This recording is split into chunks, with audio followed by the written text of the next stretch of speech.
पंचमी तिथि के दिन गन्ने का रस जानते हो, ईख का रस, गन्ने का रस तुलसी जी के क्यारे में हाथ में लेकर 7 बार अपना नाम और गोत्र बोलकर छोड़ दो।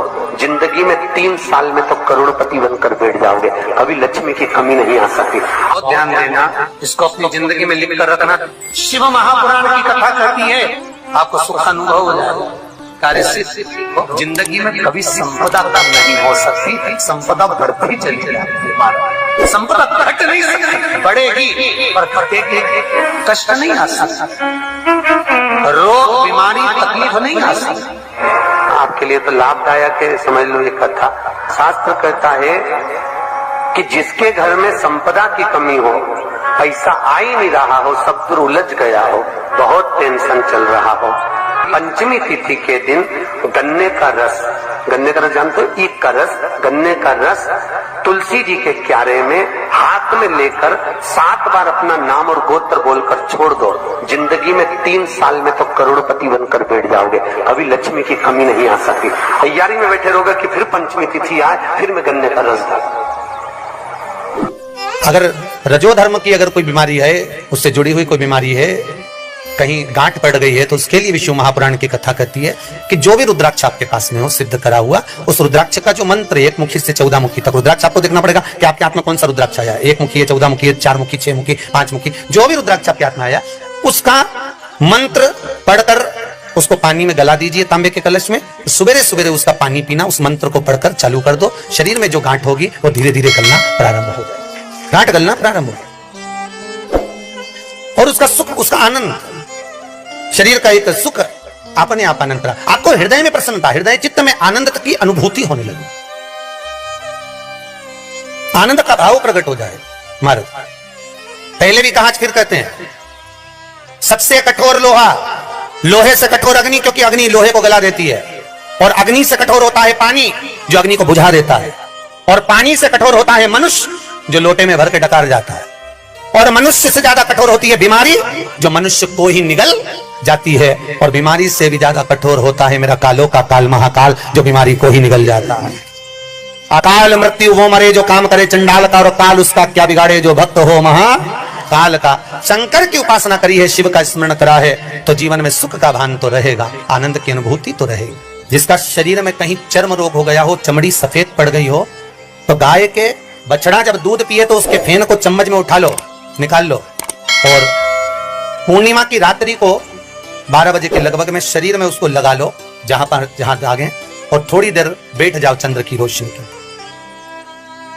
थोड़ी देर बैठ जाओ, उसके बाद में फिर स्नान कर लो। 2 या 4 पूर्णिमा करेंगे महाराज, धीरे धीरे वो चमड़ी अपने असली रंग में आना प्रारंभ हो जाएगी, चर्म रोग समाप्त हो जाएगा। एक बात और आपको पहले भी कही थी, फिर कहते हैं, गाय जब अपने बछड़े को दूध पिलाए, उसके मुख पर जो फेन आए, जो बच्चा बुद्धि से विकलांग हो, चित्तवृत्ति से विकलांग हो, जिसका विवेक काम न करता हो, चिड़चिड़ करता हो, रुदन रुदन करता हो, या फिर एकदम गुम सा रहता हो, या उसकी इंद्रियां, नेत्र, श्रवण, जिह्वा सही काम ना कर रही हो, तो अमावस्या के दिन दोपहर 12 बजे गाय के बछड़े का जो फेन है, मुख का बछड़ा जब दूध पिए, उसका जो मुख में फेन आता है, वो उस बच्चे को पिला दीजिए।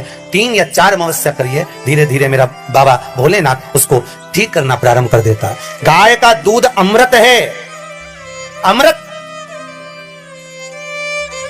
वो साधारण नहीं है हमारा, अमृत तत्व है। जितने आस्था चैनल पर कथा सुन रहे हो, जितने फेसबुक और यूट्यूब पर सुन रहे हो, और जितने इस छत्तीसगढ़ की पावन धरा पर बैठकर सुन रहे हो, बहुत सावधानी से सुनना। एक छोटा सा कपूर का टुकड़ा जब आरती में जलाया जाता है, तो ये कपूर क्यों जलाते हैं? इस कपूर का महत्व क्या है? इस कपूर का कारण क्या है? ये कपूर है कौन जिसको हम आरती में जलाएं? क्या जरूरत इस कपूर को आरती में जलाने की? क्या जरूरत इसको यज्ञशाला में जलाने की? क्या जरूरत है इस कपूर को पूजन में जलाने की? स्वयं गुरु बाबा कहते हैं, यदि कोई आरती में, पूजन में, घर में एक कपूर का टुकड़ा आरती के बाद में जब समर्पित करेगा, तो उसको अश्वमेध यज्ञ का पुण्य प्राप्त हो जाएगा। अश्वमेध यज्ञ के पुण्य को पाने के लिए कपूर का टुकड़ा आज भी आरती में जलाया जाएगा। एक कपूर का टुकड़ा सुख का, इसीलिए हमारे यहाँ शास्त्र कहता है महाराज, जब आपको घर में अगर ऐसा लगने लगे कि 15 दिन से बहुत बेचैनी है, बहुत दुख तकलीफ लग रही है, कोई ना कोई बीमार पड़ रहा है, कुछ ना कुछ तकलीफें लग रही है, तो एक पीपल का पत्ता ले लो, उसके ऊपर एक कपूर का टुकड़ा ले लो, सारे घर में घुमाकर उसको दरवाजे के बीच मध्य में जलाकर रख दीजिए। थोड़ी सी देर 20 से 25 मिनट के अंदर मकान में एनर्जी वापस आ जाएगी, उस भवन में एनर्जी वापस प्राप्त हो जाएगी।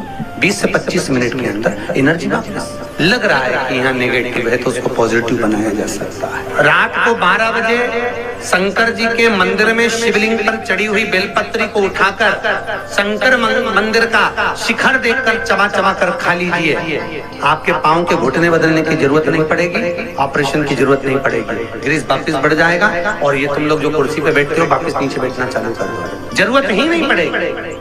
घुटने के दर्द और कमर के दर्द के लिए सबसे अच्छी चीज। बच्चे जो 12th का एग्जाम दे रहे हैं, IIT की तैयारी भी कर रहे हैं, उनसे निवेदन है कि अपने बच्चों के लिए, आपको प्रथम कथा में भी वर्णन किया है कि जब बच्चा एग्जाम देने के लिए जाए, एक काली मिर्ची शंकर भगवान के शिवलिंग पर समर्पित करना है, दूसरी काली मिर्ची दरवाजे की चौखट पर रखना है, अपना उल्टा पांव रखकर घर से निकल जाना है। उस बच्चे को उन्नति की ओर बढ़ जाएगा, एग्जाम में पास हो जाएगा, अच्छे नंबर प्राप्त करेगा, उसकी चिंता ना करे, वो जरूर करेगा। और फिर निवेदन करूंगा, हनुमान जी महाराज 6 भाई हैं, आपकी फैक्ट्री हो, दुकान हो, व्यापार हो, व्यवसाय हो, प्रयास करा करो हनुमान जी के उल्टे पांव का सिंदूर लाकर हनुमान जी के दूसरे नंबर का भाई, क्या नाम था कल कथा बताया था, गतिमान, गतिमान का नाम लेकर स्वस्तिक बनाना है आपको, और कुछ भी नहीं करेंगे, उससे आपके कार्य में सफलता आपको प्राप्त हो जाएगी। एक बहुत अच्छा समय रात्रि के 9:15 का एक समय होता है, जिस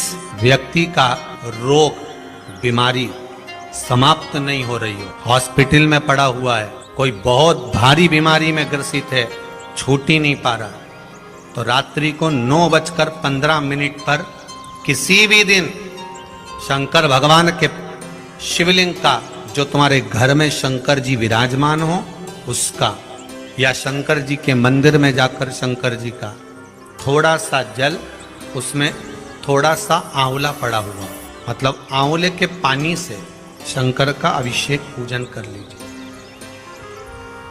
उसका नाम लेकर कर लो जो रोग से ग्रसित हो। 1 दिन 2 दिन 3 दिन करोगे, वो हॉस्पिटल से छुट्टी करके आ जाए।